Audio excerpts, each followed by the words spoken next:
The comparison of Pompey with Agesilaus. Thus, having drawn out the history of the lives of Agesilaus and Pompey, the next thing is to compare them. In order to this, to take a cursory view and bring together the points in which they chiefly disagree,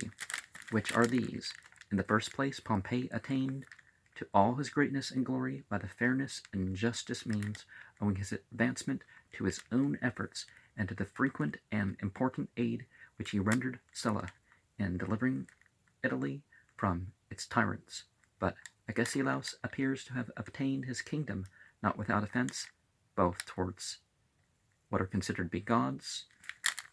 it's the word daemons, and towards men. Towards these, by procuring judgment of bastardy against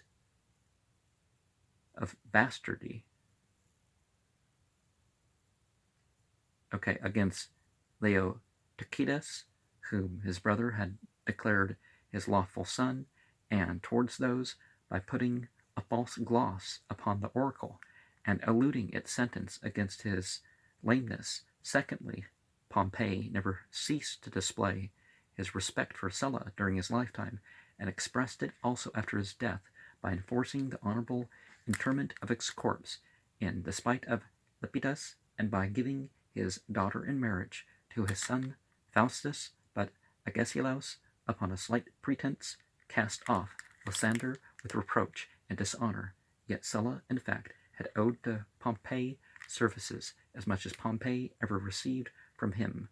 whereas Lysander made Agesilaus king of Sparta and general of all Greece. Thirdly, Pompey's transgressions of right and justice in his political life was occasioned chiefly by his relations with other people, and most of his errors had some affinity, as well as himself, to Caesar and Scipio, his fathers-in-law. But Agesilaus, to gratify the fondness of his son, saved the life of Sphodrius by a sort of violence, when he deserved death for the wrong he had done to the Athenians, and when Phoebus treacherously broke the peace, Thebes zealously abetted him for the sake. It was clear of the unjust act itself. In short, what mischief soever Pompey might be said to have brought on Rome through compliance with the wishes of his friends, or through inadvertency, Agesilaus may be said to have brought on Sparta out of the obstinacy and malice by kindling the Boeotian war. And if, moreover, we are to attribute any part of these disasters to some personal ill fortune attaching to the men themselves, in the case of Pompey, certainly the Romans had no reason to anticipate it, whereas Agesilaus would not suffer the Lacedaemonians to avoid what they foresaw and were forewarned must attend the lame sovereignty. For had Leotychides had been charged 10,000 times as foreign and spurious, yet the race of the Eurypontida was still in being, and could easily have furnished Sparta with a lawful king that was sound in his limbs, had not Lysander darkened and disguised the true sense of the oracle in favor of Agesilaus.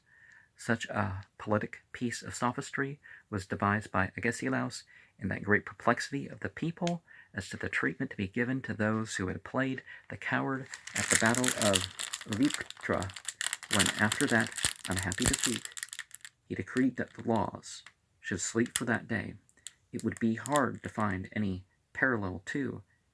neither have we the fellow of it in all Pompey's story, but on the contrary, Pompey for a friend thought it no sin to break those very laws which he himself had made, as if to show at once the force of his friendship and the greatness of his power, whereas Agesilaus, under the necessity, as it seemed, of either rescinding the laws or not saving the citizens, contrived an expedient by the help of which the laws should not touch those citizens, and yet should not, to avoid it, be overthrown. then I must commend it as an incomparable act of civil virtue and obedience in Agesilaus, that immediately upon the receipt of Scatala he left the wars in Asia and returned into his country, for he did not, like Pompey, merely advance his country's interests by acts that contributed at the same time to promote his own greatness, but looking to his country's good for its sake, laid aside as great authority and honor as ever any man had before or since, except Alexander the Great. But now, to take another point of view, if we sum up Pompey's military expeditions and exploits of war, the number of his trophies, and the greatness of the powers which he subdued, and the multitude of battles which he triumphed, I am persuaded even Xenophon himself would not put the victories of Agesilaus in balance with his, though Xenophon has this privilege allowed him as a sort of special reward for his other excellencies, that he may write and speak in favor of his hero whatever he pleases. Methinks, too, there is a great deal of difference betwixt these men in their clemency and moderation toward their enemies, for Agesilaus, while attempting to enslave Thebes and exterminate Messene, the latter, his country's ancient associate, and Thebes, the mother city of his own royal house, almost lost Sparta itself, and did really lose the government of Greece, whereas Pompey gave cities to those of the pirates who were willing to charge their manner of life, and when it was in his power to lead Tigranes, king of Armenia, in triumph, he chose rather to make him a confederate of the Romans, saying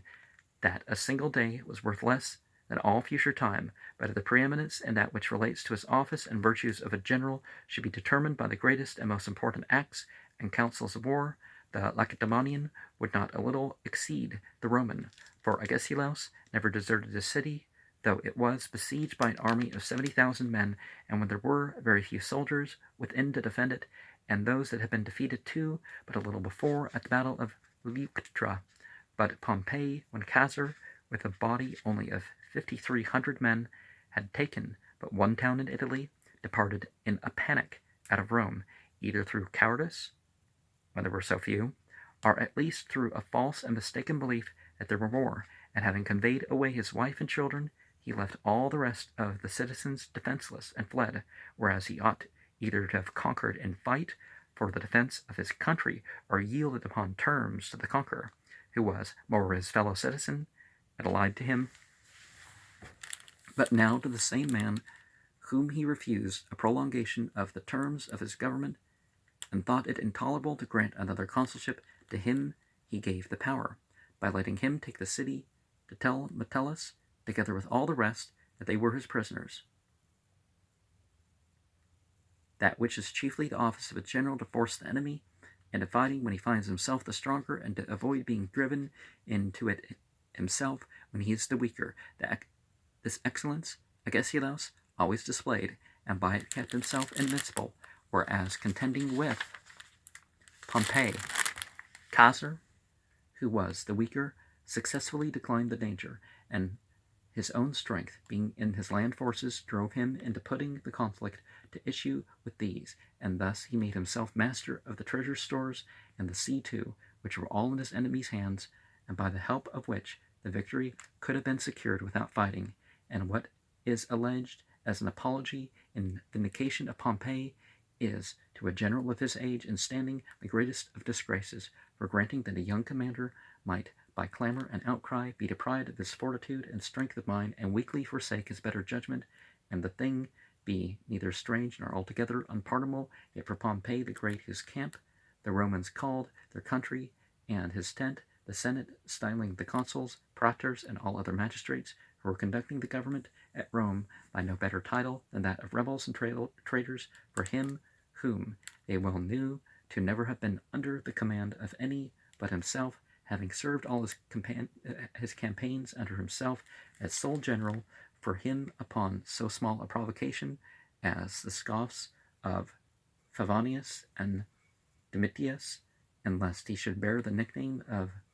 Agamemnon, to be wrought upon and even forced to hazard the whole empire and liberty of Rome upon the cast of a die was surely indeed intolerable, who, if he had so much regarded a present infamy, should have guarded the city at first with his arms, and fought the battle in defense of Rome, not have left it as he did, nor while declaring his fight from Italy and artifice in the manner of Themistocles, nevertheless be ashamed in Thessalia of a prudent delay before engaging. Heaven had not appointed the Pharsalian fields to be the stage and theatre upon which they should contend for the empire of Rome, neither was he summoned thither by any herald upon challenge, with intimation that he must either undergo the combat or surrender the prize to another. There were many other fields, thousands of cities, and even the whole earth placed at his command by the advantage of his fleet and his superiority at sea, if he would but have followed the examples of Maximus, Marius, Lucullus, and even Agesilaus himself, who endured no less tumults within their city of Sparta when the Thebans provoked him to come out and fight in defense of land, and sustained in Egypt also numerous calumnies, slanders, and suspicions on part of the king, whom he counseled to abstain from a battle, and thus following always what he had determined in his own judgment upon mature advice. By that means he not only preserved the Egyptians against their wills, not only kept Sparta in those desperate convulsions by his sole act safe from overthrow, but even was able to set up trophies likewise in that city over the Thebans, having given his countrymen an occasion of being victorious afterwards, by not at first leading them out, as they tried to force him to do, to their own destruction. The consequence was that in the end Agesilaus was commended by the very men, when they found themselves saved, upon whom he had put this compulsion, whereupon Pompey, whose error had been occasioned by others, found those his accusers who advice had misled him. Some indeed profess that he was deceived by his father-in-law Scipio, who designed to conceal and keep himself from the greatest part of that treasure which he had brought out of Asia, pressed Pompey to battle upon the pretense that there would be a want of money, yet admitting that he was deceived, one in his place ought not to have been so, nor should have been allowed so slight an artifice as to cause the hazard of such mighty interest, and thus we have taken a view of each by comparing together their conduct and actions in war. As to their voyages into Egypt, one steered his course thither out of necessity in flight, the other neither honorably nor of necessity, but as a mercenary soldier, having enlisted himself into the service of a barbarous nation for pay, that he might be able afterwards to wage war upon the Greeks. And secondly, what we charge upon the Egyptians in the name of Pompey, the Egyptians laid to the charge of Agesilaus. Pompey trusted them, and was betrayed and murdered by them. Agesilaus accepted their confidence and deserted them, transferring his aid to the very enemies who were now attacking those whom he had been brought over to assist. Now, it's important, justice is not overturned. Justice is